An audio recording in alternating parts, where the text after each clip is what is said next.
రాసిన పత్రిక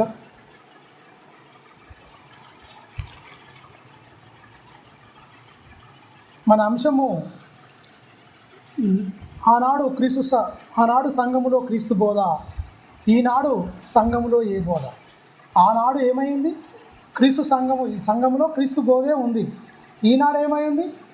ఏ బోధ ఉంది అన్న దాని మీద మంచి సవివరంగా మంచి పాఠాన్ని మనం నేర్చుకోబోతున్నాం. ఆనాడు సంఘములో క్రీస్తు బోధ, ఈనాడు సంఘములో ఏ బోధ. ప్రశ్నతో మనం ఆరంభిద్దాం, సమాధానంతో మనం ముగించుకుందాం. కొలెసీయులకు రాసిన పత్రిక 1వ అధ్యాయం 24వ వచనంలో అపోస్తలుడైన పౌలు క్రీస్తును పోలి క్రీస్తు లాగా బ్రతికిన వ్యక్తి, ఉన్నతంగా ఉన్న వ్యక్తి. 24వ వచనం, ఇప్పుడు మీ కొరకు నేను అనుభవించుచున్న శ్రమలయందు సంతోషించుచు సంగమను ఆయన శరీరము కొరకు క్రీస్తు పడిన పాటలు అంటుంది. పాటలు అంటే ఏంటి? గుర్తున్నాయా? పాటలు అంటే ఏంటి? పిల్లలను చదివించాలన్నా, పోషించాలన్నా, పెద్దవాళ్ళు అనేది ఏంటి? మూలపదాలు అంటారు. ఇవన్నీ కష్టపడ్డాను, రెక్కలు ముక్కలు చేసుకున్నాను, తినకో ఉండో లేకనో పిల్లలను బలంగా నిలబెట్టడానికి నేను అనేకమైన పాటలు పడ్డాను. ఈ స్థాయికి రావాలంటే ఎన్నో పాటలు పడ్డాను నేను అంటారు. మీరు గమనించండి, ఆత్మీయమైన పాటలు పడుతున్న ఎవరు?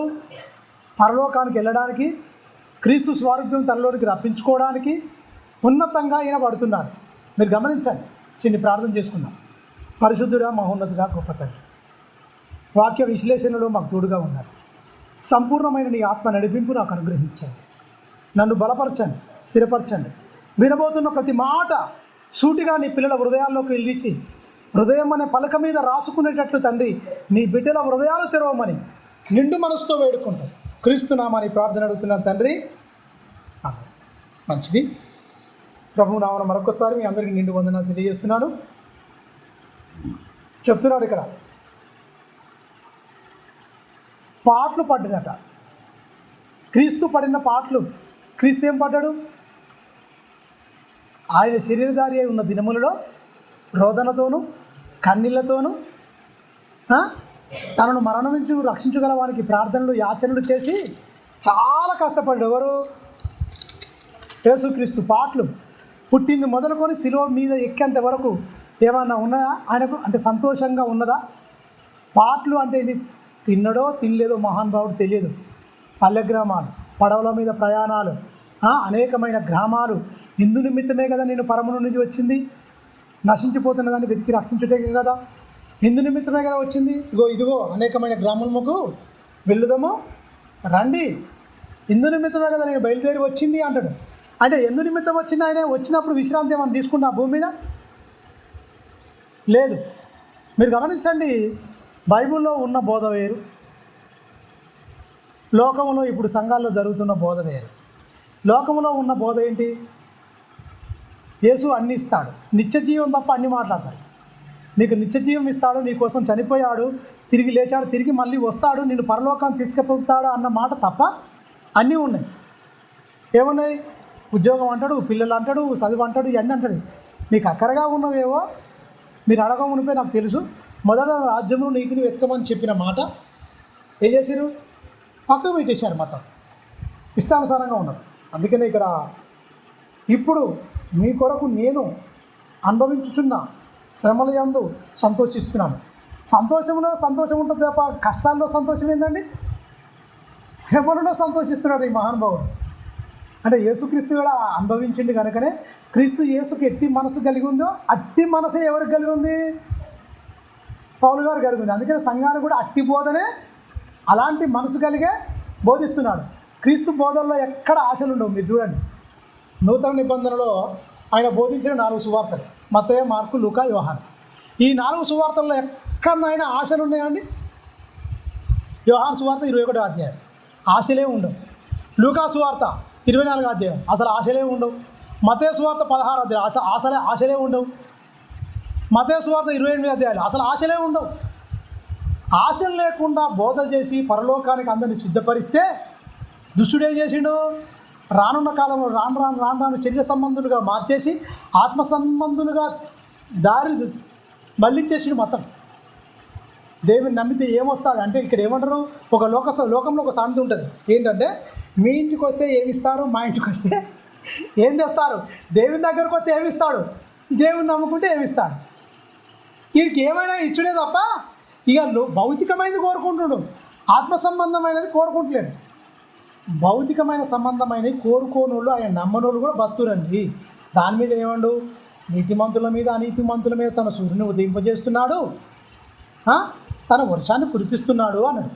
అంటే నాకు పక్షపాతం లేదు, నన్ను నమ్మని వారు కూడా భూమి మీద బ్రతుకుతున్నారు. కానీ నమ్మిన మీరు ప్రత్యేకంగా బ్రతకాలి, నీతిగా బ్రతకాలి, యథార్థంగా బ్రతకాలి, ఈ లోకాశలు లేకుండా బ్రతకాలి. ఏ లోకాశ నీ మీద ఏలుబడిగా చేయకూడదు, డబ్బు మన మీద ఏర్పాటు చేయకూడదు. ఏది అన్నిటి మీద అధికారం మనం ఉండాలి తప్ప, అధికారిగా మనం ఉండాలి తప్ప ఏది మన మీద అధికారిగా ఉండకూడదు. అది క్రైస్తవుడు. జాగాలు ఉన్నాయా, అతిశయ కారు ఉందా, అతిశయ డబ్బు ఉందా, ఏదున్నా నీ పాదాల మీదనే ఉండాలి తప్ప తల మీదకి ఎక్కువద్దు. బైబిల్ అది చెప్తుంది. మతం లేకుండా ఉంటే ఉండాలి, తినాలి. ఉండాలంటే ఖచ్చితంగా మనకి ఏముండాలి, ఏముండాలి?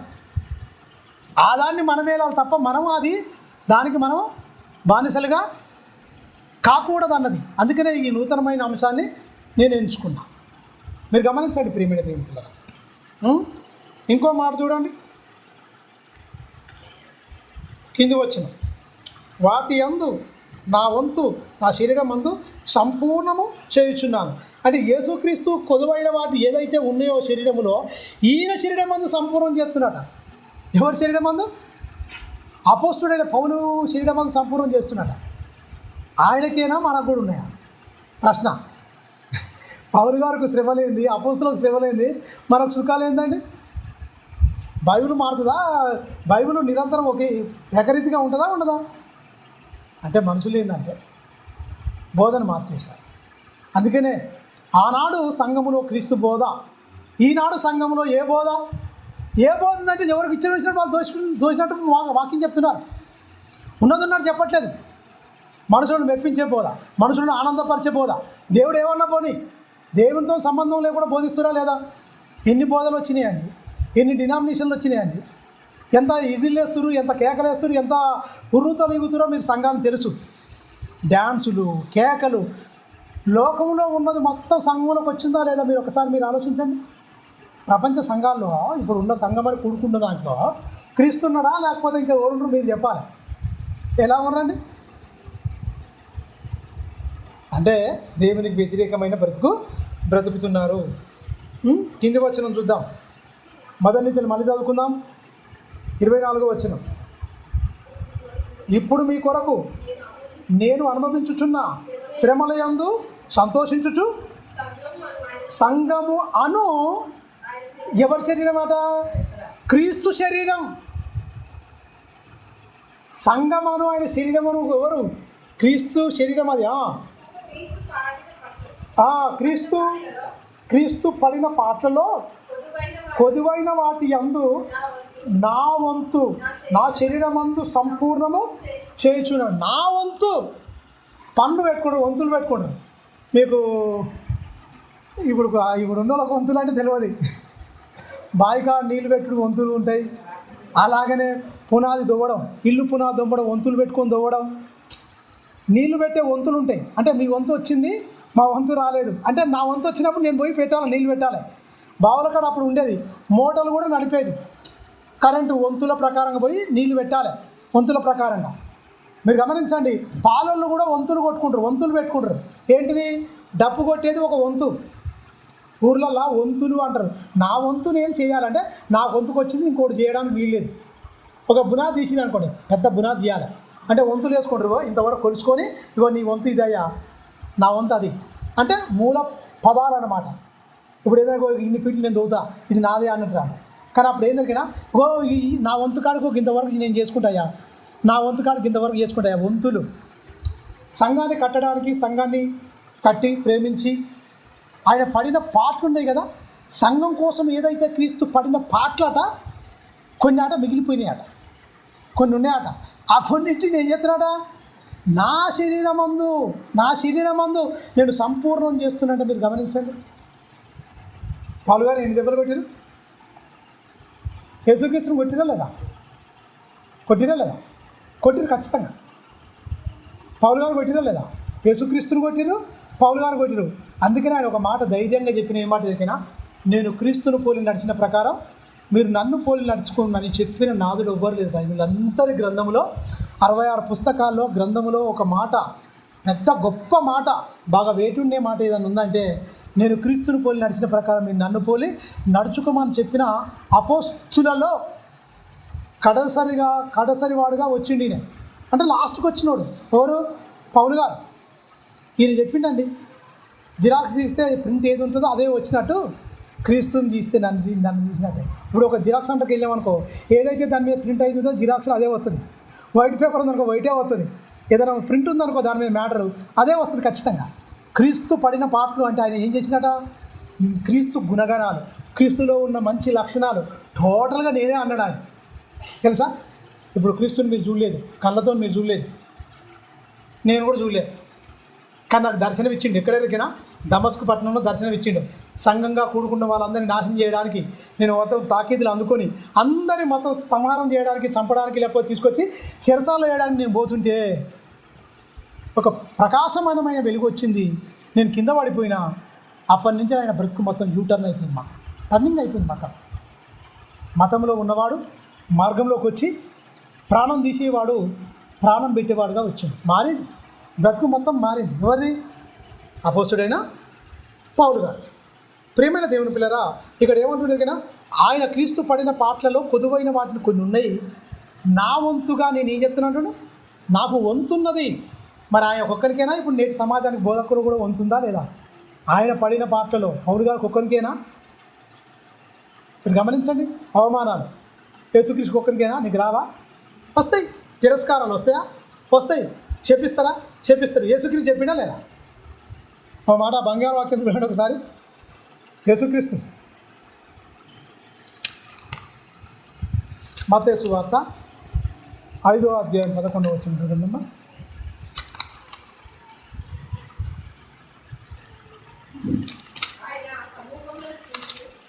5వ అధ్యాయం 11వ వచనం.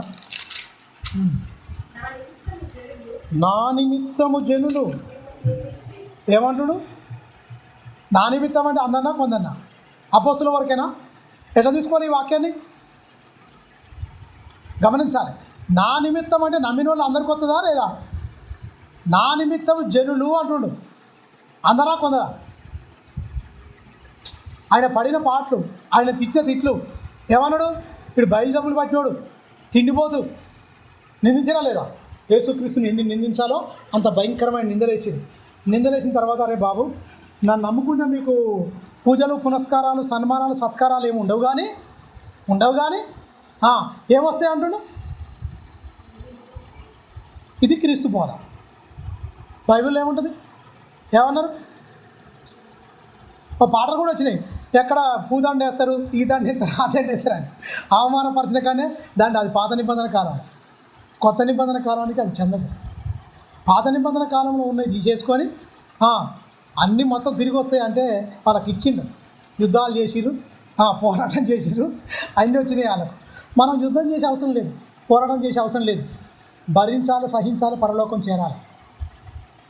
వాళ్ళకు లేని గొప్పతనం మనకేం దొరికేనా? మనకు 66 పుస్తకాలు సర్వసత్యం వచ్చింది. మనం రక్తం చిందించే అవసరం లేదు.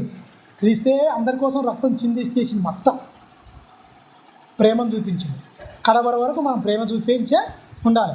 కత్తి పట్టుకొని అనేకులను చంపినోడు కొట్టిస్తే ఎందుకు కత్తి కింద పడేసి దెబ్బలు తిన్నాడు? ఒంట్లో శక్తి లేకనా, బలం లేకనా? అపోస్తులైన పౌలు గారికి అన్నీ ఉన్నా తను తాను ఏం చేసుకుంటూ క్రీస్తుకు అప్పగించుకొని అన్నిటిని వదులుకొని సమర్పణ కలిగి జీవించాడు. అంతేనా కదా? అందుకని ఇక్కడ ఏమంటుండే కినా, నా నిమిత్తం జనులు మిమ్మును నిందించి హింసించి మీ మీద అబద్ధముగా చెడ్డ మాటలల్లా పలికినప్పుడు మీరు ధన్యులు. ఏమంటుడు? సంతోషించి ఆనందం. ఇలాంటి మాటలేంటండి? పౌలు గారికి అయ్యే ఉంటాయి, ఇయ్యే స్ఫూర్తి అయింది. మనం ముందుకు వెళ్ళిపోతేనే తెలుస్తుంటుంది వాక్యంలో. నేను సంతోషించలేదా మనకు తెలుస్తుంది. సేమ్ క్రీస్తు చెప్పినవి అన్నీ ఊహించుకుంటూ కొదవ అవమానం ఉందా నాయన, నేను కూడా అవమానం పడతాయా, నేను కూడా అవమానం పడతా. హింసించిరా, నేను కూడా హింస పడతా. తిట్టిరా నన్ను, ఓకే నిన్ను తిట్టిరా, నన్ను కూడా తిడతారు ఖచ్చితంగా, నేను కూడా అన్నిటి ఊహించుకుంటా. కొదువైన వాటిని ఊహించుకున్నాడండి ప్రియమైన దేవుని పిల్లరా. ఇంకేమంటుండే కదా, సంతోషించండి, ఆనందించుడి పరలోకమందు మీ ఫలము. ఈ సీక్రెట్ ఎవరికి అర్థమైంది? అపోస్తలకు అర్థమైంది. నేడున్న సమాజానికి అర్థమైందా? మీరు గమనించండి. అందుకనే క్రీస్తు బోధ, ఆనాడున్న సంఘంలో క్రీస్తు బోధ, ఈనాడున్న సంఘంలో ఏ బోధ? ఈ బోధలు చెప్తారా అండి? చెప్పలేకపోతున్నాను. ఎందుకు? సరి చేసుకోవాలి. ఎందుకంటే ఇంటర్వ్యూలో ఉన్నాం మనం. ఎంతోమంది వెళ్ళిపోతున్నారు, ఉండలేం మనం. తెలుసా, ఈ లోకం మనది కాదు, ఇది మనది కానే కాదు. అన్నిటి చూసుకొని వాడుకొని వదిలేసి సొంత లోకం, సొంత రాజ్యం, సొంత తండ్రి దగ్గరికి మనం వెళ్ళిపోవాల్సిన వారమై ఉన్నాం. ఇది మనది కాదు. ఎన్ని చేసినా ఎన్ని ఉన్నా అన్నిటి అర్ధాంతరంగా వదిలిపెట్టి సప్పుడు కాబట్టి వెళ్ళిపోవాలి. ఆ నగ్న సత్యం చెప్పింది ఎవరు? యోబు గారు. దిగంబరిగా వచ్చిన నేను నాయన దిగంబరిగానే వెళ్ళిపోతాను, యెహోవా ఇచ్చను యెహోవా తీసుకో. అన్ని ఆస్తులు పోయినాక స్తుతించింది ఆయన. అన్నీ పోతాయి మొత్తం. పిల్లలు చచ్చిపోతారు 7 మంది, ఆస్తులన్నీ పోతాయి, శరీరం అంతా కోల్పోతుంది మొత్తం భయంకరంగా. అన్నీ ఉన్నా కూడా యెహోవాకు స్తోత్రం కలుగును గాక. ఎంత స్థాయిలో ఉంది భక్తి చూడండి. పరలోకానికి వెళ్ళే వాళ్ళ పరిస్థితులు అలా ఉంటుంది. అందుకని ఇక్కడ ఏమంటున్నాడు కదా, అబద్ధముగా చెడ్డ మాటలు పలికినప్పుడు మీరు ధన్యులు, సంతోషించి ఆనందించుడి, పరలోకమందు మీ ఫలము అధికమవుతుంది. మీరు గమనించండి. అలా చెప్తూ ఎవరెవరికి ఏం చేయబడేది చెప్తుంది. ఈలాగున వారు మీకు పూర్వమందు ఉన్న ప్రవక్తలను హింసించిరి అంటే ఒక జ్ఞాపకం చేస్తుండ్రు. నాయన నీతి గురించి బతునికి అన్ని నిందలే వస్తాయి. గమనించారా? యెషయా గారు నిమ్మలంగా ఉండా, సమాధానం లేకుండా బట్టలు లేకుండా ఉంటాడు. పాపం ఎంత భయంకరంగా ఉంటాడు. బట్టలు లేకుండా ఉండాలంటే మామూలు విషయం కాదు. బోండా వేస్తారు, బిగించేస్తారు. ఇర్మియా గారికి చెరసాల్లో ఉంటాడు, బోండా వేసి గుంతలేసి పడేసి ఇచ్చేస్తారు. ఎజికేలు చూడండి, దానియేలు చూడండి, మీరు గమనించండి. హోషేయను చూడండి. ఏ ప్రవక్త బాగుపడ్డాడు? ఏ ప్రవక్త మంచిగున్నాడు? ప్రవక్తల జీవితాలు అన్నిటి తిరిగేయండి ఒకసారి. ఈ ప్రవక్త చాలా గొప్పగా ఉన్నారు, దొంగ ప్రవక్తలు మంచిగున్నారు. నీతి కొరకు హింసపడ్డారు వాళ్ళు. ఆ హింసల్లో దేవుణ్ణే స్తుతించారు తప్ప ఏ అవమానాలు కుంగిపోలే, అపవాదికి ఏమాత్రం లొంగిపోలే. ఏం చేస్తే మాకు మొత్తం దేవుడు మాకు అండగా కొండగా కోటగా మాకున్నాడని ఆశ్రయదుర్గంగా దేవుణ్ణి చేసుకున్నారు, మనుషులను ఆశ్రయించలేదు. మీరు గమనించండి. ఈరోజు క్రైస్తవులు ఎవరి దగ్గరికి పోతారు? ఇరికేనా చూసిరా మీరు? మందకృష్ణ అన్న దగ్గరికి పోతారు, మా పక్షాన మీరు మాట్లాడాలని. అంటే దేవుడు లేడా? దేవుడు లేడా అండి? హింసిస్తే ప్రవక్తలు ఎక్కడికి పోయిరండి? ప్రవక్తలు ఎక్కడ పోయిరు? దేవుని దగ్గర పోయిరా, ఇంకో రాజుల దగ్గర పోయిరా? శిష్యులు, అపోస్తులు. మరి వీళ్ళేంటండి? ఆయన గడ్డం కాలు పట్టుకుందామని వీళ్ళు ప్రయత్నం చేస్తారు. మనుషులను ఆశ్రయించుట కంటే, మనుషులను నమ్మట కంటే, మనుషులను ఆశ్రయించుట కంటే ఆ మాట ఏం చేసిరు? మర్చిపోయారు. నువ్వు పోయి మోడీ దగ్గర పోయి మంచిది చట్టాలు వస్తాయా? నువ్వు ఈ లోకం వస్తుంది కాదుగా, ఎందుకు దొంగ మాటలు అని చెప్పేది? ఆయన క్రైస్తవుడు కాదు, క్రైస్తవులలో దళిత క్రైస్తవులు అట. మీరు గమనించండి. ఏంటి ఇవ్వండి? ఏం బోధలు ఇవ్వండి? బైబిల్లో ఉన్నాయా? ఒక్కటన్నా ఉందా చెప్పండి? ఒక్కటన్నా వీళ్ళు చెప్తున్న దానికి సపోర్ట్ చేస్తుందో మీరు బైబిల్లో నాకు లేఖనాలు ఒకటి చూపించండి. దేని మీద పోరాటం చేసిరండి వాళ్ళు? పాపం మీద పోరాటం చేశారు. నువ్వు దేని మీద పోరాటం చేస్తున్నావు? మనుషుల మీద పోరాటం చేద్దామంటారు. ఎక్కడ? బైబిల్ చెప్పింది ఏంది, నువ్వు చేస్తున్నది ఏంది? బైబిల్కి సంబంధం ఉంది చేస్తున్నావా, సంబంధం లేకుండా చేస్తున్నావా? అయ్యా నువ్వు మోడీ దగ్గరికి పోవాలి, ఈ రిజర్వేషన్ ఇవన్నీ లేకుండా పోవాలి. ఏం అనుభవిస్తున్నావా రిజర్వేషన్ వల్ల? ఏం అనుభవిస్తున్నావు? సరే మరి ఓన్లీ ఎస్సీలకు మాత్రమే అంటే మరి బీసీలకు వద్దా, ఓసీలకు వద్దా రిజర్వేషన్? క్రైస్తవులకు అయితే ఈ కుయ్యిత్తి ఇదంతా రాజకీయం. ఒక రెడ్డికి పోదట, ఒక కమ్మోనికి పోదట, ఒక కాపోనికి పోదట, ఒక ఎస్టీకి పోదట. ఎవరికి పోదట?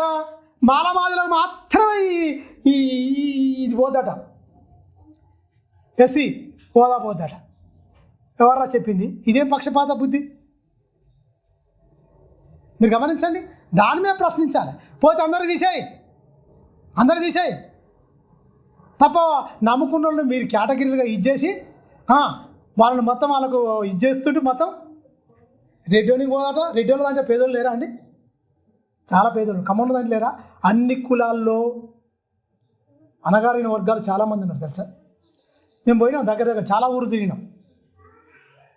చాలా ఊరు తిరిగి చాలా ఎంక్వైరీ, మొత్తం కిందికి పోయి కింది స్థాయిలో పోయి ఎంక్వైరీ చేసినాం. మొత్తం కోటేశ్వరులు తెలుసా, ఎస్టీలలో కోటేశ్వరులు ఉండరు. బిల్డింగ్లు కట్టుకొని మొత్తం విపరీతంగా లగ్జరీ జీవితాలు అనుభవిస్తారు. అదే ఎస్టీలలో పూట తినడానికి తిండి కూడా లేకుండా రెక్కాడితే కానీ ఎందుకు సమానత్వం లేదు? ఉన్నవానికో ఆనికి కూడా ఎగురాలే, లేనుడికో ఏమీ లేదు. మరి బోర్డు భూములు గవర్నమెంట్ ఇవ్వాలన్నా వద్దా? సమానత్వం. కులం పేరు చెప్పుకొని తక్కువ నుండి తక్కువనే, వాని కులంలో వాడే దొక్కేస్తాడు, పక్కోడు రానేడు. పక్కోడు ఓడి దొక్కే అవసరం లేదండి. దౌర్భాగ్యం అయింది. ఈ కుల పేరట అయింది కానీ ఎవ్వరిలో ఉన్నవాని ఆయన ఎదుగుకుండా దొక్కేస్తాడు. ఈ చుట్టూ తిప్పుకోవాలని చూస్తారు తెలుసా. వీళ్ళు ఏం చేస్తారు? హింస పడితే మీరు వెళ్ళండి, ఈ పట్టణంలో జరిగితే ఇంకో పట్టణంలోకి వెళ్ళమండి. యేసుక్రీస్తు ప్రార్థన చేయండి, సంతోషించండి, ఆనందించండి. పరలోకమందు మీ ఫలము పరలోకమందు మాకు అధికం ఎందుకు? ఇవన్నీ వద్దు మాకు ప్రభువా. మేము ఆయన దగ్గరికి పోతాం, ఈయన దగ్గరికి పోతాం, ఈయన కాలు పట్టుకుంటాం, ఆయన కాలు పట్టుకుంటాం, ఆయన గడ్డం పట్టుకుంటాం. ఎందుకండి ఇవన్నీ? ప్రభు లేడా? నీ దేవుడు సజీవుడు కాదా? సర్వశక్తిమంతుడు నీ దేవుడు కాదా? బొమ్మనా, విగ్రహమా? మీరు గమనించండి, నీకు బదులు లేని వాడా? అంత శక్తి సామర్థ్యం లేనివాడా? చరిత్ర తిరిగేయండి. ప్రార్థన చేస్తే సింహాల నోరలను మోయించినవాడు, ప్రార్థన చేస్తే అగ్నిలో ఉండి వాళ్ళ నీతి ప్రకారంగా బతితే అగ్ని కూడా గింత కూడా తల వెంట్రుక కూడా బట్టలు కూడా ఏం చేయాలి, అంత గొప్ప దేవుడు. ప్రార్థన చేస్తే సూర్యుడిని చంద్రుని ఆపిన చరిత్ర ఉంది. ప్రార్థన చేస్తే ఆయుష్కాలం 15 సంవత్సరాలు పొడిగించిన దాఖలాలు ఉన్నాయి బైబిల్లో. ప్రార్థన చేస్తే ఎర్ర సముద్రం మొత్తం పాయలైపోయిన సందర్భాలు ఉన్నాయి. ప్రార్థన చేస్తే మారాను మొత్తం మధురంగా చేసిన సందర్భాలు ఉన్నాయి. ఇన్ని ఎవిడెన్స్ బైబిల్లో పెట్టుకొని ఇంత గొప్ప దేవుని దగ్గరికి వచ్చి సిగ్గు లేకుండా వేరే లోకాన్ని దగ్గరికి వెళ్ళిపోయి అయ్యా మాకు ఈ చెయ్యిరి. దేవుని వదిలేసిందని క్రైస్తవ్యం. నేను అందుకే ఒక టైటిల్ ఏం పెట్టినంటే అదే, ఆనాడు సంఘములో క్రీస్తు బోధ, ఈనాడు సంఘములో మనుషుల బోధ, వ్యక్తిగతంగా బోధ, సునీతి బోధ, దుర్బోధ, పనికిలాని చెత్త మాటలు, బైబిల్కు సంబంధం లేని మాటలు చెప్పుకుంటూ వెళ్ళిపోతుంది. గొప్ప గోపాలం అని చెప్తారు, గొప్పగా చెప్తున్నావు, మరి ఎవరే స్పందిస్తలేరు ఎందుకు? వేల మంది వెళ్తున్నారు, ఇది కరెక్ట్ కాదు అని పెద్ద పెద్ద బోధకులు ఉంటారు కదా, వాళ్ళు ఎందుకో మాట్లాడతలేరు. వ్యాపారం అందరి మీద జన్గా ఉంటుంది, ఒకటి బర్జన్ కానీ జన్గా ఉంటుంది. అది పడితే నొప్పిలు ఏవో తెలుసా? రక్తం మాత్రం మంచిగా పీలుస్తుంది. సేమ్ ఈ జాతి మొత్తం అదే, మనుషులను పీల్చుక దీన్ని పిప్పి చేస్తారు. అది ఏమన్నా నొప్పి పెడతా? పెట్టదు అసలే. మీరు గమనించండి, వీళ్ళను ఏదో బుద్ధిగా సేవ చేస్తారు. మరి ఎందుకు కులం అనేది, కుల మార్పిడి లేకుండా క్రైస్తవులు ఎందుకో పెళ్లి చేసుకోలేకపోతున్నారు? మీరు గమనించండి, లోపాలు ఎక్కడున్నాయి? ఈ దొంగల్లో ఉన్నాయి లోపాలు, ప్రభుత్వాల్లో కాదు లోపాలు ఉన్నాయి. ఈ దొంగ క్రైస్తవుల్లో ఉన్నది, నామకార్థ వేషధారణ క్రైస్తవుల్లో ఉన్నది. మీరు సంతోషించండి, ఆనందించండి, మీరు నా గురించి బతకండి, మీకు ఏం కాకుండా నేను చూస్తా, కంటికి రెప్పలా కాపాడతాడు. బైబిల్లో ఏముందరికైనా, నీతి మంతుని పుడితే నా కనుగుడ్డు ముట్టినట్టే. అంటే ఈ నీతి మంతులు లేడు, ఒక్కరు లేడు అని చెప్పుకొని ఆ మాటలు వెళ్ళి వేసుకుంటుంటారు. బైబిల్లో నీతి మంతులు లేడా? హెబెల్ లేడు, జకరే కుమారుడు బరకే కుమారుడు లేడా? బరకే లేడా? జకరే కుమారుడే బరకేయ దేవాలయం మధ్యలో చంపబడ్డాడు లేడా? యోసేపు లేడా? నీతిమంతుడు యోసేపు లేడా? అర్మతే యోసేపు లేడా? వీళ్ళందరూ ఉన్నారు, కానీ ఆ మాట తీసుకుంటారు. వీళ్ళకి అవసరమైన మాట కాబట్టి అది ఎవరికి తీసుకుంటుండో, అది ఆ సందర్భం వేరు, సమయం వేరు. యోసేపు నీతిమంతుడై ఉండి ఆ మరియమ్మను బయటికి తీసుకురాక, అవమానపరచనుల్లక రహస్యంగా విడనా ఉద్దేశించిన స్టేట్మెంట్ ఉంది బైబిల్లో. అర్మతే యోసేపు నీతిమంతుడు, ఆయన వెళ్ళిపోయి యేసు దేహము నాకు ఇమ్మండి, నీతిమంతుడు. మరి ఎందుకు? అది ఎక్కడ? రోమాలో ఎవరు లేరు, నీతిమంతులు లేడు, ఒక్కరు లేడంటే మీరు బతుకుతున్న సమకాలికుల్లో ఒక్కరు లేడు అని అర్థం. సమకాలికుల్లో కొర్నేలు ఏమన్నాడు, నతానేలు ఏమన్నాడు, ఈయన నిజముగా ఇశ్రాయేలుడు, ఇతని యందు ఏ కపటము లేదు, నీతిమంతుడు అన్నాడా లేదా? యేసుక్రీస్తు స్టేట్మెంట్ ఇతను నువ్వెందుకు ఇంత భయంకరంగా అబద్ధాలు ఆడతారు? రోమా పట్టణంలో లేరని చెప్పిండు ఆయన. రోమా పట్టణంలో లేరు, నీతిమంతులు లేడు, ఒక్కరు లేడు, నమ్ముకున్న వాళ్ళు క్రైస్తవులు ఇంకా పరిపూర్ణమైన భక్తులుగా మారలేదు అని చెప్తుండే అక్కడ. ఇక ఆ మాటనే కొనసాగించుకుంటే ఇంకా నువ్వు ఇక బతుకంతా అదే చదువుకుండా పోతే మనం ఎప్పుడు మారాలి? వాళ్ళు ఉన్నోళ్ళని తీసుకోండి ఆదర్శంగా, లేనివాడు లేకుండా పోతే అదే ఉంటుంది. ప్రియమైన దేవుని పిల్లరా, సంతోషించమన్నాడు, కానీ వీళ్ళు దేవుని వదిలేశారు, మనుషుల దగ్గరికి వెళ్తున్నారు. చాలా బాధాకరం. చూడండి ఒకసారి కొరింథీయులకు రాసిన పత్రిక 2 కొరింథీ 1వ అధ్యాయము. ఎంత మంచి మాటలు అక్కడ పౌలు గారు చెప్తున్నాడు. 2 కొరింథీ 1వ అధ్యాయం 5వ వచనం 4వ వచనం చెప్తున్నాను. 2 కొరింథీ కష్టాలలో కన్నీళ్ళలో ఆదరిస్తాడండి దేవుడు. కష్టాలు వచ్చే కదా మనకు తెలిసేది ఆదరణ అనేది ఏందో. ఈ కష్టాలు కన్నీళ్ళు తెలియకుండా లగ్జరీ జీవితం అనుభవిస్తారని తెలియదు. ఏసీ రూమ్లో ఉండి కోట్లు సూట్లు వేసుకొని లగ్జరీ జీవితం అనిపించి అసలు శ్రమలు ఏంటో కష్టాలు ఏంటో తెలియదు. నిజం చెప్తున్నా.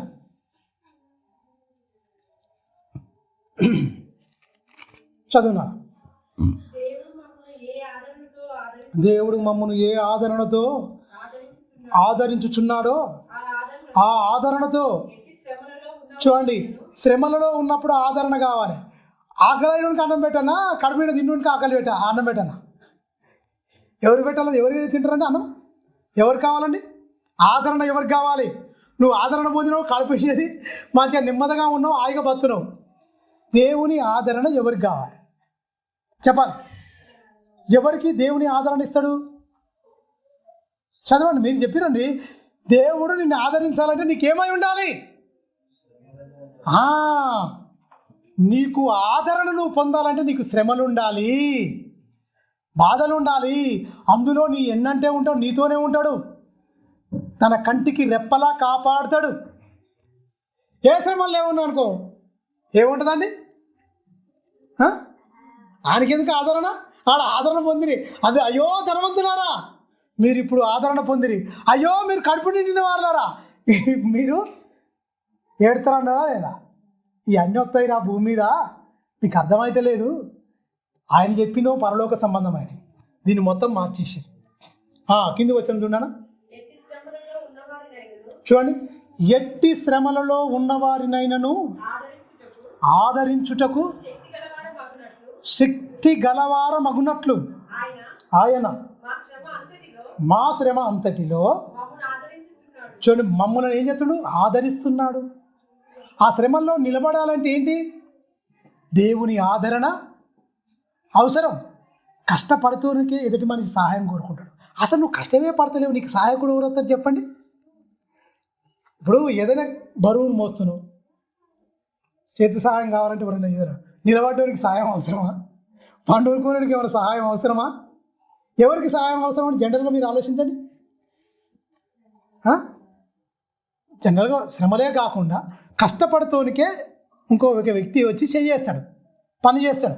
అదే పనైనా కానీ, ఏ పనైనా ఇంకో తోటి సహాయపడాలి. ఇంకో మనిషి వచ్చి అంటే ఎవరికి? వీడి కష్టంలో ఉండాలి, కష్టపడాలి, సరే నేను కూడా కొద్దిసేపు చేస్తా అన్నట్టు సహాయంగా వస్తాడు కదా.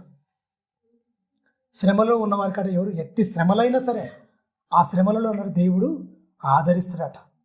అందుకని ఆదరణకర్తగా వచ్చిండు ఎవరు? పరిశుద్ధాత్ముడు. నిన్ను మిమ్మల్ని అనాథలుగా విడిచిపెట్టను, అస్సలు సదాకాలం మీ యొద్ద ఉండుటకు నేను ఏం చేస్తా? తండ్రిని వేడుకుంటాను. ఆదరణకర్తకు మీకు లోకంలో ఆదరణ దొరకదు నాయన. ఎందుకు? తిడతారు, మిమ్మల్ని నిందిస్తారు, అపహాస్యం చేస్తారు, ఉమ్మివేస్తారు. నాకేమైనా సన్మానాలు దొరికినాయా? మస్తు అవమానాలు ఉన్నాయి. మరి నన్ను అన్న బిడ్డలకు మీకేంటి? మీకు అలాంటివి ఉంటాయి, కానీ నా ఆదరణ మాత్రం మిమ్మల్ని వదలదు. మనుషులందరూ వదిలేయని, మనుషులందరూ నిందించని, నేనున్న నీ పక్షాన. ఇక దేవుడే మన పక్షాన అంటే ఇక ఎవరితోనే ఏం పని అండి? మీరు గమనించండి, ఎవడేమనుకుంటే మనకేంటి చెప్పండి? అపోస్తుల ధైర్యం, అపోస్తుల ఆదరణ దేవుడే. కొట్టినా కూడా వాళ్ళు అంత మొండిగా ఎందుకు బతికి చెప్పండి? ఈపు మీద మొత్తం కొరడాలతో జులిపించేసి మొత్తం కొడుతుంటే ఈపిచ్చి తప్ప ఒక్కనాడు వెనుకకు తిరగలేదు ఎందుకండి? ముమ్మారు 5 మార్ల ఒకటి తక్కువ 40 దెబ్బలు, బాదుడే బాదుడు, పాపం కొట్టుడే కొట్టుడండి, మామూలు దెబ్బలు కాదు. ఎవరికి? పౌలు గారికి. అన్ని దెబ్బలు కొట్టినా కూడా ఎందుకు? బెత్తం అంటే మామూలు బెత్తమా? మంచి ఫ్లెక్సిబుల్గా ఉంటుంది, అది సప్పున కొడితే ఇట్లా ఊగుతుంటుంది మొత్తం. ఈపునిచ్చాడు తప్ప ఎప్పుడు విశ్వాసాన్ని వదులుకోలే మహనీయులు. వాళ్ళందరూ మనకు మాదిరి. ఈ లోకంలో ఉన్న వాళ్ళు ఏమైపోయారు? మాదిరిగా లేకుండా పోయారు. అందుకే క్రైస్తవ్యం ఎందుకు చులకనవుతుంది, ఎందుకు తక్కువ అవుతుంది? నువ్వంటే మనుషుల దగ్గరికి వెళ్ళిపోతున్నాడు. అంటే దేవుడు అంతశతగానోడా? పరిశుద్ధుల పక్షాన ఆయన ఉంటాడండి. పరిశుద్ధంగా నువ్వు బతికి చూడు. ఆయన మీద నువ్వు ఆనుకోను, చంపినా సాధిన నువ్వే ప్రభు అని ఆయన పాదాల దగ్గర పడిపో. ఖచ్చితంగా నీకు ఆదరణ ఇస్తాడు, నీకు తోడుగా ఉంటాడు, నిన్ను బలపరుస్తాడు. నీ బలహీనతలందరూ వహించుకునేవాడు ఆయన. నీ బలహీనతలందరూ ఆయన సహానుభావం లేనివాడు కాదని బైబిల్ చెప్తుంది. అందుకే నేను మీకు సహాయం చేయవాడుగా వచ్చాను, చేస్తున్నాను. అదే చేయడానికి ఇంకా పరిశుద్ధాత్మను కూడా పంపించాను. మీరు సదాకాలం మీ యొద్ద ఉంటుంది. చూడండి ఇంకా కింద చూడండి, క్రీస్తు యొక్క శ్రమలు. శ్రమలా సంతోషాలా? క్రీస్తు యొక్క శ్రమలు విస్తరిస్తుంటే ఆనందపడుతున్నారు వీళ్ళు. బోధ ఉందా అండి? శ్రమల గురించి ఏ సంఘంలో చెప్తారో మీరు ఆలోచించండి. శ్రమలు వచ్చినాయా? దేవుడమ్మా బాగా బ్లెస్సింగ్ చేస్తాడమ్మా, ఆకాశవాక్యాలు ఇప్పేస్తాడు, ఇది చేస్తాడు, అది చేస్తాడు. భౌతికమైనవి మాత్రమే చెప్తుండే తప్ప ఆత్మ సంబంధమైనవి. నిన్ను విడవక నువ్వు గాలి అడిగితే గాలి ఇస్తుండా నీకు? సూర్యుడా ఉదయింపజేయి దేవుడా అంటే సూర్యుడు ఉదయింపజేస్తుండా? గాలి ఇయ్యి ప్రభు అంటే నువ్వు అడగక మునిపై గాలిని ఇచ్చిండా? నువ్వు అడగక మునిపై సూర్యుని ఇచ్చిండా? నేను అడగక మునిపై భూమిని, నేలను, సమస్త 5 పంచభూతాలను ఇచ్చిండా? అన్ని ఇచ్చిండా? అడిగినవా? అడగక మునిపై ఇచ్చిండా? అన్ని ఇచ్చిన దేవుని దగ్గరకు వచ్చి ఇంకేం అడగాలో తెలియకపోతే ఎట్లా? మీరు గమనించండి. ఇదండి భక్తి జీవితాలు. కింది వచ్చింది అది. క్రీస్తు యొక్క శ్రమలు మా యందు ఎలాగ విస్తరించుచున్నవో అలాగే క్రీస్తు ద్వారా ఆదరణయు ఎలా ఎంతకంతకు శ్రమలు పొందుతుండేనట అంతకంతకు క్రీస్తు ఆదరిస్తున్నట. నువ్వు సుఖపడుతూ ఆదరించు ప్రభు అంటే ఎట్లా ఆదరిస్తాడయ్యా? బైబిల్ చదువుతారు అసలు? జనాలు అడుగుతారు అని చెప్తారు కొంతమంది ప్రార్థనలు. ఆయన ఏమంటాడు? శ్రమల యందు నేను ఆదరిస్తాను ఆయన అంటాడు. నేను సుఖంగా ఉన్నా నన్ను ఆదరించాలా ప్రభు అని వీళ్ళు అంటారు. ఏదైనా సెట్ అవుతుందా? ఎక్కడండి అసలు? అందుకే నేను చెప్పిన టైటిల్ అదే చెప్పిన. ఆనాడు క్రీస్తు అంటే సంఘములో క్రీస్తు బోధ, ఈనాడు సంఘములో ఏ బోధ? ఏ బోధ అండి? అంటే క్రీస్తుకు దగ్గర చేసే బోధ, క్రీస్తుకు దూరం చేసే బోధ, శరీర సంబంధమైన బోధ. నువ్వు అడగమును పండిస్తాడయ్యా. నువ్వు అడగాల. నువ్వు నాకు ఈ జన్మనివ్వని నువ్వు అడిగినావా? నేను పుట్టాలన్నది ఆ దేవుని ప్రణాళిక, తల్లిదండ్రుల ఎవరి ప్రణాళిక? నా తల్లి గర్భంలో నేను రావాలని నిలబెట్టింది ఆయన ప్రణాళిక. ఇన్ని ప్రణాళికలు కలిగి ఉన్న దేవుని దగ్గరకు వచ్చి నువ్వు ఏం అడగాలో నీకు తెలియకపోతే ఎట్లా? నీకు 2 కళ్ళు ఉండాలని, మంచి ముక్కు ఉండాలని, 2 చెవులు ఉండాలని, ఒక అపూర్వమైన ఆకారము తల్లి గర్భంలో తన అరచేతులు చిక్కుకున్న తండ్రి దగ్గరకు వచ్చినవా నువ్వు? అడగమునిపై అన్ని ఇచ్చిండా? నువ్వు అడిగి ఇచ్చినవా? నాకు చిన్న ముక్కు ప్రభువా, నాకు చిన్న చెవి ప్రభువా? తల్లి ప్రార్థన చేసిందా? తల్లి ప్రార్థన చేసిందా? మీరు గమనించండి. అన్ని అవయవాలను అమర్చి తల్లి గర్భంలో ఒక పిండంగా రూపొందించి ఈ అనంతమైన విశ్వాన్ని కలగజేసి పాదాల కింద మనిషి పాదాల కింద పెట్టి నువ్వు రారాజు చక్రవర్తివి, ఈ లోకంలో కొద్ది కాలం ఉండి అన్నింటిని వదిలేసి నువ్వు నా దగ్గర రావాలి, నువ్వు ఈ లోకవాసివి కాదు పరలోకవాసివి అని బైబిల్ మొత్తం చెప్తున్నా క్రైస్తవులకు బోధ అర్థం అవ్వట్లేదు. ఎందుకు అర్థం అవుతలేదు అని అంటే ఒకటే చెప్తా నేను. ఎందుకు బైబిల్ అర్థం అవ్వట్లేదు, ఇష్టం వచ్చినట్టు బోధిస్తురంటే పరిశుద్ధాత్మ వాళ్ళలో లేడు. పరిశుద్ధాత్మ ఉండాలంటే ఏముండాలి? నీ హృదయంలో పరిశుద్ధత ఉండాలి. ఎవరి గురించి తప్పుడుగా కానీ, చూపుల్లో కానీ, మాటల్లో కానీ, నీ బ్రతుకులో కానీ ఎలాంటి కలంకం ఉండకూడదు. కలంకాలు కడుక్కున్నాం కదా మనము. ఎలా కడుక్కున్నాం? క్రీస్తు రక్తంలో కడగబడిన మనము ఆయన సంబంధులం, ఆయన బిడ్డలం. ఇప్పుడు మనం ఎవరు మన హృదయంలోకి వచ్చింది? మనం కాదు. జీవించేది ఇక మీదట నేను కాదు, నాదెందుకు జీవిస్తున్నవారు అన్నాడు. క్రీస్తే. మరి క్రీస్తు జీవిస్తే గీయాన్ని ఎందుకు వస్తాయి? అట్లా జీవిస్తే ఇబ్బంది ఉంటుంది. ఒక పౌరులాగా జీవించాలి, పరిశుద్ధంగా, ఒక స్తెఫనులాగా జీవించాలి, యథార్థంగా. అంతేనా? అపోస్తులు గొప్పగా బతికారండి. ఎంతెంత శ్రమలు విస్తరిస్తున్నాయో అంతంత ఆదరణ పొందుతున్నారు, వాళ్ళకి అంతే వస్తుందంట. ప్రియమైన దేవుని పిల్లరా, ఇంకా చూద్దాం. మేము శ్రమ పొందినను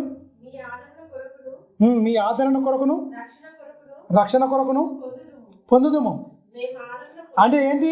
మీకు రక్షణ రావాలంటే వీళ్ళకి ఏం కావాలంట? విడగొట్టండి. మీ రక్షణ కొరకు అంటుండు. మీ ఆనందం కొరకు, మీరు ఆనందించాలన్నా, మీరు రక్షింపబడాలన్నా మేము ఏం చేయాలట? శ్రమలు అనేది మాకున్నాయి బాబు. శ్రమలు అనేది బాగా వస్తున్నాయి మాకు. మేము ఆదరణ పొందినను మీ ఆదరణ కొరకై పొందుచున్నాము. ఈ ఆదరణ మేము కూడా పొందుచున్నట్టు ఆ శ్రమలను చూడండి, ఓపికతో సహించుటకు కార్యసాధకమై ఉన్నవి. మీరు శ్రమలలో ఎలాగూ పాలివారై ఉన్నారో అలాగే ఆదరణలోను పాలివారై ఉన్నారని ఎరుగుదుము గనుక మిమ్మును గూర్చిన మా నిరీక్షణ మాకు స్థిరమైన విశ్వాసం ఉంది. కష్టాలు వచ్చినాయా, కన్నీళ్ళు వచ్చినాయా, ఇబ్బందులు వచ్చినాయా, ఇరుకులు వచ్చినాయా, తొలగిపోయలేదు దేవా, తొలగిపోయలేదు. చట్టాలు కఠినమైన వస్తాయా, తొలగిపోయలేదు. దేవుని వదిలిపెట్టమంటారా? సమస్య లేదు, వదిలిపెట్టే ముచ్చటే లేదు. మీరు గమనించండి, అంతకంతకు శ్రమలలో కూడా పాలివారంటే ఏందండి? ప్రారంభ క్రైస్తవ్యం, ప్రారంభ బోధ, ప్రారంభ సంఘక్రమం. ఈనాడు ఎవరికి తోచింది వాళ్ళు చెప్పుకుంటూ పోతే ఎట్లయిద్దండి?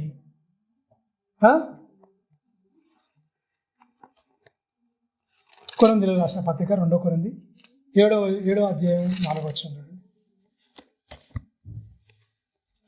2వ వచనం నుంచి వెళ్ళి మనం చదువుకుంటే 2 నుంచి వెళ్ళి 7 వరకు చదువుకున్నాం.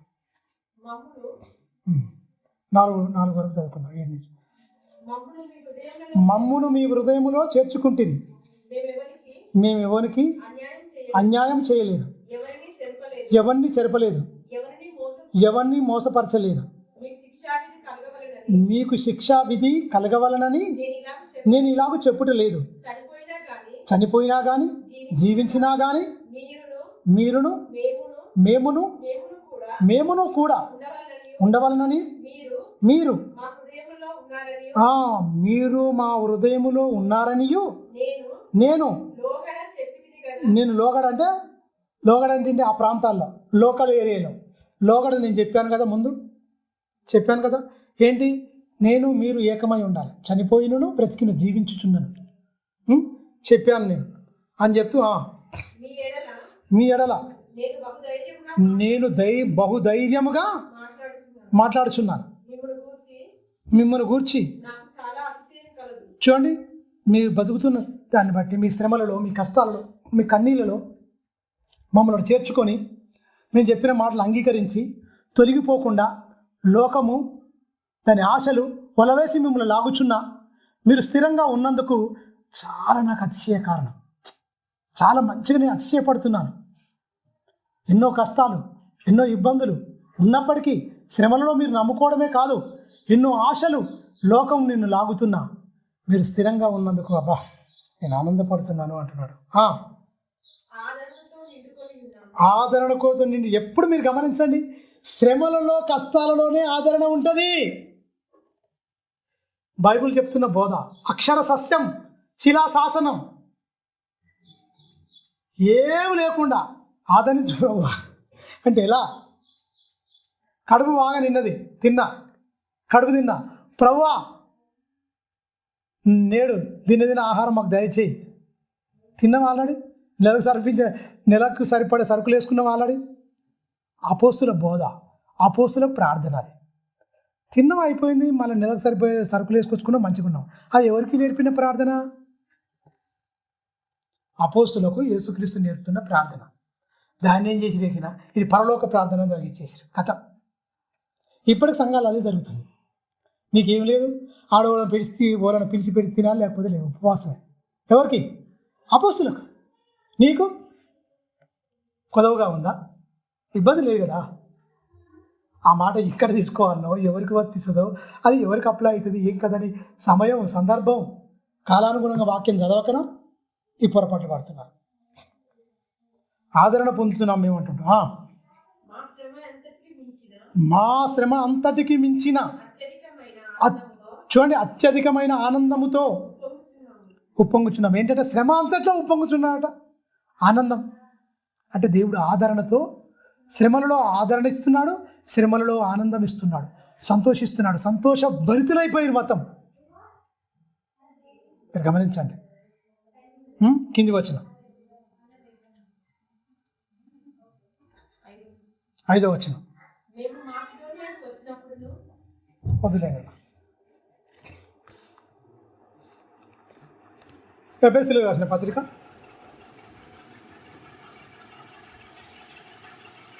3వ అధ్యాయం మొదటి నుంచి మనం చూసుకుందాం. చక్కగా చాలా జాగ్రత్తగా మనం వాక్యాన్ని పరిశీలిస్తే అక్కడ చెప్తున్నాడు. ఎఫెసీ 3 మొదటి నుంచి మనం చూసుకుందాం. ఈ హేతువు చేత అన్యజనులైన మీ నిమిత్తము క్రీస్తు యేసు యొక్క ఖైదీనైన పౌలును నేను ప్రార్థించుచున్నాను. మీ కొరకు నాకు అనుగ్రహింపబడిన దేవుని కృప విషయమై ఏర్పాటును గూర్చియు మీరు విని ఉన్నారు. ఎట్లనగా క్రీస్తు మర్మము, చూడండి, దేవ దర్శనము వలన నాకు తెలియపరచబడినదని సంగతిని గూర్చియు మునుపు మీకు సంక్షేమముగా రాసి తిని, మీరు దాన్ని చదివిన ఎడల దానిని బట్టే ఆ క్రీస్తు మర్మమును గూర్చి నాకు కలిగిన జ్ఞానము గ్రహించుకొనగలడు. మీరు గమనించండి, ఇక్కడ ఏమంటున్నాడు? మునుపు అనేది మీకు సంక్షేమంగా మీకు రాసిన, చక్కగా మీరు ఎలా ఉండాలి, ఎలా ఉండకూడదు అనేది ఖచ్చితంగా మీకు రాసిన. క్రీస్తు మర్మము తరాలలోనూ యుగాలలోనూ మరుగు చేయబడిన మహాసంగతులు. ఇగో కన్యక గర్భవతి అవుతుంది, కుమారుడు కంటుంది, యెషయా మొద్దు నుండి చిగురు పుడుతుంది, ఈయన పాలించేవాడు. యెషయా గ్రంథంలో చాలా ప్రవచనాలు ఉంటాయి. మీరు గమనించండి ప్రియమైన దేవుని వారుగా, అదొక మర్మంగా మిగిలిపోయింది. ఎప్పుడు? పాత నిబంధన కాలంలో మొత్తము మర్మంగా మిగిలిపోయింది. ఇంకేస్ పౌలు గారు కూడా, ఎందుకంటే ధర్మశాస్త్రం మీద పాండిత్యం కలిగిన వాడు కనుక ఆయన కూడా మర్మంగా మిగిలిపోయినాడు. ఆ మర్మంగా మిగిలిపోయిన తర్వాత ఆ మర్మం ఎప్పుడు రిలీజ్ అయిందండి? ఎప్పుడు ఓపెన్ అయింది? దేవదర్శనం వలన. చూడండి, దేవదర్శనం వలన నాకు తెలియపరచబడిన సంగతిని గూర్చి మునుపు సంక్షేమంగా రాసి తిని, మీరు దాన్ని చదివిన ఎడల దాన్ని బట్టి ఆ క్రీస్తు మర్మమును గూర్చి నాకు కలిగిన జ్ఞానము గ్రహించుకొనగలరు. మర్మాలు ఉన్నాయంటారా? ఓపెన్ అయిపోయిందా లేదా? సీక్రెటా ఓపెనా? వీళ్ళేం చెప్తారు, బైబిల్లో గొప్ప మర్మాలు ఉంటాయండి అంటే. నువ్వు చదవకపోతే నీ బతుకంతా మర్మమే, అంతే కదా. ఈ మర్మం ఎప్పుడు మర్మం అనే చెప్పండి, ఎప్పుడు నిరీక్షణ అండి? ఒక మనిషిని చూడకముందుకు నిరీక్షణ. ఆయన తెలియకపోతే అయ్యో ఆయన నాకు మరుగై ఉన్నాడు అంటాం. ఆయన వచ్చే పాయం మొత్తం చెప్పేసి మొత్తం టోటల్గా పరలోకం గురించి చెప్పలేదా? చనిపోయిన తర్వాత మనిషి ఏమవుతుందని చెప్పలేదా? నరకము పరలోకం ఉందని చెప్పలేదా? ఏది మర్మంగా ఉంటుంది చెప్పండి? మరణం గురించి క్లియర్గా చెప్పిందా లేదా? చనిపోయినవాడు తన వరుసలోనే నేను వచ్చినప్పుడు నా వారు బ్రతికింపబడదు చెప్పిందా లేదా? చెప్పబడింది. క్షయమైందిగా ఇత్తబడి అక్షయమైందిగా లేపబడిందని మహిమ దేహంతో నేనే ఆ దేహం ఇస్తాను చెప్పినా లేదా? ఇగో ఈ భూమి మీద ఉన్న గుడారం శిథిలమైపోయినను చేతి పనితో కాక నిత్యమైన నివాసము పరలోకమందు మనకున్నది. అంటే ఇది కాదు, దీన్ని తీసివేయాలని కాదు, దీని మీద తొడిగించనేది వస్తుందని చెప్పినా లేదా? అన్ని క్లియర్గా చెప్పిండు మతం. మరణానికి పరలోకానికి ఎవరు వెళ్తారు? నీతిమంతులు, సంఘము, పరిశుద్ధులు. నరకానికి ఎవరు వెళ్తారు? దుష్టులు, దేవుని నమ్మని వారు, దేవుని మీద తిరుగుబాటు చేసేవారు. అన్ని క్లియర్ చెప్పినాక ఇంకా మనం ఏమైందని నాకు తెలియకడదు. క్రీస్తు రాకడలో కూడా ఏమైందని చెప్పిండు? ఈ భూమి పంచభూతాలు మొత్తం ఈ మిక్కుటమైన వేండంతో లయమైపోతాయి అన్న. అంతేనా కదా? ఈ నక్షత్రాలను పోతాయి అని చెప్పినా ఇక మర్మం ఎక్కడిదిగా? చదువుకోనోడికి ఈ బైబిల్ నీకు అర్థం కాకపోతే నీకు మర్మం ఉండొచ్చు, అందరికి కాదు. మర్మం లేకుండానే అన్ని క్లియర్గా రాయించి పెట్టి ఏ ఒక్కటి తెలియకుండా నా పిల్లలు పొరపాటు పడతారు కనుక నా పిల్లలకు అన్నీ తెలియాలని దేవుడు ఏం చేసిండు? తన మనసునే 66 పుస్తకాలుగా చక్కగా రాయించి పెట్టాడు మొత్తం. ప్రతిదీ మీకు తెలియాలి. తెలుసుకొని మీరు నా గురించి నమ్మకంగా బ్రతకాలి. కష్టాలు కన్నీళ్ళు వస్తాయి, మీరు జారిపోకూడదు. శ్రమల్లో మిమ్మల్ని నేను ఆదరిస్తాను, మీ తోడుంటాను, మిమ్మల్ని కంటికి రెప్పలా కాపాడుకుంటాను. కష్టాలు కన్నీళ్ళు ఈ దేహంలో ఉన్నంత చెప్పే. దేహము ఆత్మ వేరైందనుకో అనంతమైన సుఖాలకు వెళ్ళిపోతారు. దాన్ని బెస్ట్ ఎగ్జాంపుల్ ఎవరు చెప్పిండు? యేసుక్రీస్తు చెప్పిండు. కురుపులతోనూ బాధతో ఇబ్బందితోనూ ఎవరు? లాజరు. తినడానికి కూడా తిండి లేదు, కుక్కలు వచ్చి కురుపులు నాకుతున్నాయి, చాలా ఇబ్బంది పడ్డాడు. ఒకనొక దినాన్ని చచ్చిపోయినాడు. మంచి సన్న బట్టలు వేసుకొని చక్కగా ఊదారంగా బట్టలు వేసుకొని చక్కగా బతికిండు ఒక ఆయన ధనవంతుడు. ఇద్దరు ఈయన ముందు చచ్చిపోయింది లాజరు, వెనక తర్వాత ఈయన చచ్చిపోయింది. చనిపోయిన తర్వాత టక్కున అబ్రహాము రొమ్మున ఆనుకున్నటకు ఎవరు వెళ్ళిపోయారు? లాజరు వెళ్ళిపోయారు. నరకానికి ఎవరు వెళ్ళిపోయారు? ఏమంటాడు నేను? తండ్రి అయిన అబ్రహామా అంటే ఈడొక యూదుడు. అయ్యా నా ఎందుకు కనికరపడు, ఆ లాజరును దయచేసి పంపివంటే ఏమను? ఒరే బాబు, నీ జీవితకాలం అంతా నీకు ఇష్టమైన సుఖం అనుభవించావు, అందుకే నీకు ఆదరణ లేదు, కష్టాలు ఉన్నాయి. ఆదరణ కాడ మీరు మైండ్ మీకు ఎమ్మడే స్టక్ అయిపోవాలి. భూమి మీద ఎక్కడ శ్రమలలో ఆదరణ ఉంది, చనిపోయిన తర్వాత ఎక్కడ పోయిండు? ఎక్కడికి వెళ్ళిండు?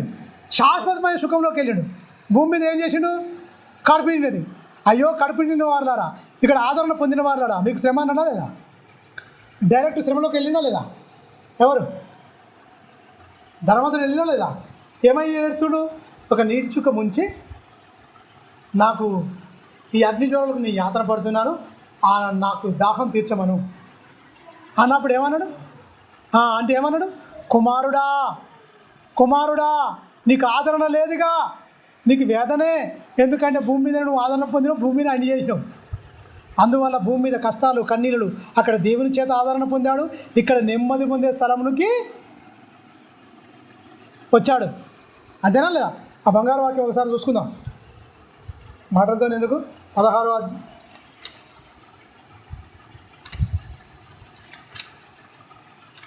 16వ అధ్యాయము 25-24 నుంచి చదువుకుంటే మనకు చాలా బాగుంటుంది. లూకా సువార్త. ఆదరణ శ్రమలలో, కష్టాలలో, కన్నీళ్ళలో ఆదరణ అంటే ఇలా చేస్తాడు. చూడండి, ఇద్దరు చచ్చిపోయారు, ప్లేసులు మారిపోయినాయి.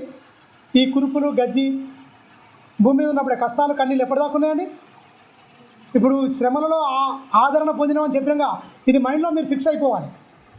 శ్రమలు, కష్టాలు, కన్నీళ్ళు, ఇబ్బందులు మొత్తం పడ్డాడు. ఎవరు? ఇక్కడ సకల సుఖాలు మంచిగా సకల భోగాలు, సకల సుఖాలు అనుభవించినోడు ఎవడు?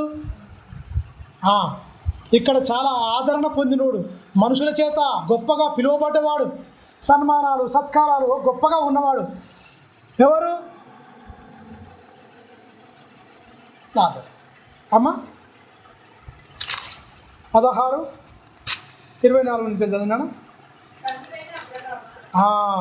తండ్రి అయిన అబ్రహామా నా యందు కనికరపడి తన వేలుకొనను నీళ్ళలో ముంచి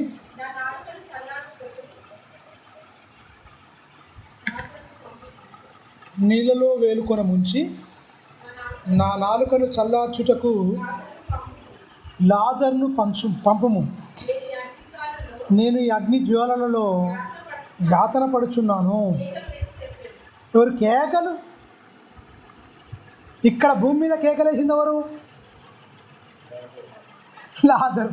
అక్కడే వచ్చింది నాకు నెమ్మది. కిందికి వచ్చిన చదవండి 25. అందుకు అబ్రహాము, కుమారుడా, నీవు నీ జీవితం 60 70 ఎన్నో ఇచ్చిండు. నీవు నీ జీవితకాలం అంతా నీకు ఇష్టమైనట్టు సుఖమును అనుభవించితివి. అలాగునే లాజరు అక్కడ అలాగునే నువ్వు సుఖము ఎలాగా అనుభవించిండో అలాగునే ఏమైనా కదా నీకు సుఖము అనుభవించావు. సుఖాన్ని ఎంతగా అనుభవించి ఎంత ఎంజాయ్ చేసినావో బాబు, అలాగునే శ్రమని ఎంజాయ్ చేసిండు. శ్రమలలో ఆదరణ పొందిండు, శ్రమలలో మంచుకున్నాడు. అందుకనే నువ్వు అసలైన శ్రమలోకి వచ్చినావు. అవి తాత్కాలికమైన ఎన్నతగిన శ్రమలండి భూమి మీద. అవి పోయిన అనంతమైన సుఖాలు వచ్చినాయి లేవా? అలాగునే అంటుంది చూడండి. అలాగునే అంటే చెప్పండి, దాన్ని ఎలా అర్థం చేసుకోవాలి? అలాగునే అంటే వీడు ఎంత సుఖభోగాలు అనుభవించడో భూమి మీద, దానికి రివర్సు ఎన్ని కష్టాలు అనుభవించాడు మహనీయుడు లాజరు. అన్ని కష్టాలు అనుభవించాడు. అనుభవించిన ఆయనతోని నువ్వు అలాగనే ఒకసారి జ్ఞాపకం చేసుకో బిడ్డ అంటుండే. ఎవరిని? నీకు ఇష్టమైన సుఖమును అనుభవించితే అలాగనే లాజరు కష్టమును అనుభవించను అని జ్ఞాపకము చేసుకొనుము. ఇప్పుడైతే వాడు ఇక్కడ నెమ్మది పొందుచున్నాడు. అయిపోయా యాతన. పరలోకం గురించి చెప్తారా? పాతాళం గురించి చెప్తారా? శ్రమల గురించి చెప్తారా? క్రీస్తు బోధల్లో ఇది ఉంది. క్రీస్తు కానిబోధ ఏం దొరికేనా? కానిబోధ ఏం దొరికేనా? యేసులో ఆనందం అట. యేసులో సాయంత్రం, యేసులో ఆనందం ఏంటి అన్నీ? నీకు కష్టాలు ఉంటేనే తప్ప దేవుడు ఆదరిస్తాడని మర్చిపోకండి. సుఖాలు నుండి ఆదరించే అవసరం లేదు. కష్టపడుతోనికే తోటి అవసరం. ఏ కష్టం లేకుండా ఉన్నవానికి ఎందుకు ఆదరిస్తాడండి? ఈ ధ్యానించేటప్పుడు నాకు చాలా అర్థమైంది. బాగా నాకు నేర్పింది ఏంటంటే, నాయన ఎవరికి దేవుడు తోడుగా ఉంటాడు? పరిశుద్ధంగా ఉండాలి. ఎన్ని శ్రమలు వచ్చినా కూడా ఆయన మీద ఆనుకొని ఉంటే వాళ్ళకి ఆదరణ దొరుకుతుంది తప్ప నువ్వు దేవుడి మీద కాకుండా అవసరానికే, లేకపోతే అన్ని సుఖాలు భూమి మీద అనుభవిస్తుంటే ఇది గాడ్ బ్లెస్ అంటే దేవుడు బ్లెస్సింగ్ ఇచ్చిండు. గాడ్ బ్లెస్, దేవుడు నన్ను బ్లెస్సింగ్ చేసిండు, బాగా ఇది చేస్తుండు. మనకు కావుంటుంది, అబ్బా బిల్డింగ్లు కట్టే 3 పూల బిల్డింగ్ కట్టే దేవుడు నన్ను బాగా బ్లెస్ చేసిండు. ఎవరు కట్టుకొచ్చినో ఏం కదో, ఎవడెందుకు బిల్డింగ్లు కడతారు తల్లి? ఇక్కడ ఏమంటావు? నీ ఆత్మీయ జీవితం ఎక్కడ కూలిపోయిందో నువ్వు చూసుకో. నువ్వు లోకం మీద ఎప్పుడైతే నీ మనసు వెళ్ళిపోతుందో అప్పుడే నీ ఆత్మీయ జీవితం పతనం. ఇది కొంచెం కఠినమైన మాట అయినా యేసుక్రీస్తు చెప్పిన మాట, నా మాట కాదు, యేసుక్రీస్తు చెప్పిన మాట. ఎందుకంటే వచ్చే వారం దీని గురించే ఇంకా సంపూర్ణమైన వివరణ తీసుకుందాం. ఆలోచించుకోండి, ప్రార్థించుకుందాం. పరిశుద్ధుడా, మహోన్నతుడా, గొప్ప తండ్రి, కొన్ని విషయాలు నీ పిల్లలు చెప్పి ఉన్నారు. చెప్పబడిన ప్రతి మాట సూటిగా నీ పిల్లల హృదయాల్లో ముద్రించండి. పరలోకం వైపు తండ్రి వాళ్ళ భాషలు మళ్లించండి. వాళ్ళ అడుగులు కూడా ఒక్కొక్క అడుగు తండ్రి పరలోకం వైపు వేయడానికి తండ్రి నీ బిడ్డలను తండ్రి స్థిరపరిచి బలపరిచి, వాళ్ళన్నిటి శ్రమలలో, ఇబ్బందుల్లో, ఇరుకుల్లో మీరు తోడుగా ఉండి మీరు ఆదరించి వాళ్ళని బలపరిచి స్థిరపరిచి మీరు వాడుకునే అర్హమైన పాత్రగా బిడ్డలందరినీ తీర్చిద్దామని నిండు మనసుతో వేడుకుంటూ ఇంతవరకు నీ పిల్లలు విన్న ప్రతి మాట నిష్ఫలం కాకుండానట్లు నీ ఆత్మ చేత వాళ్ళ హృదయంలో ముద్రించి బలపరిచి స్థిరపరిచి నీ మహిమ కొరకు